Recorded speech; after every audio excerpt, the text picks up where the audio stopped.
হাত জ্বালাইতাম কেন? অনেকেই বলতে পারেন পরে গেলে সমালোচনা হবো এই জন্য হাত জ্বালাইয়া গেছে। বাইরে এই সত্য কথা যদি একটা মানুষের না হয়, সবাই যদি মানিক তারে বলতে পারে যে আপনারাই আমাদের বিরুদ্ধে মামলা করবেন, মিয়া তাহলে সব তালে তালে নাচছিলাম, বাস্তব কথাটা আমরা শোনাই না। আমি তালে তালে নাচলাম না, বাস্তব কথাটা বলে দিলাম। আপনারা আমার বাইরের কেউ না, আপনারা আমার দেশের মানুষ। হয়তো আপনারা আমার কেউ কাকা, কেউ দাদা, কেউ ভাই, কেউ আত্মীয় স্বজন। মানুষের দূরের মানুষের প্রতি চাইলেও নিজের দেশের প্রতি করতে চাই না।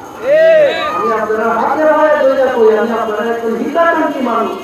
এক পয়সাটি হোক আমি তো চাই না। আপনারা যদি বিশ্বাস না করেন, একটু কইরা দেখেন আল্লাহ রসুলের জন্মদিন কোন দিন ছিল, আর সেই দিন রসুল কিভাবে আমল করতেন, সেই জিনিসটা চাই না বুঝা সঠিকভাবে আমল করুন।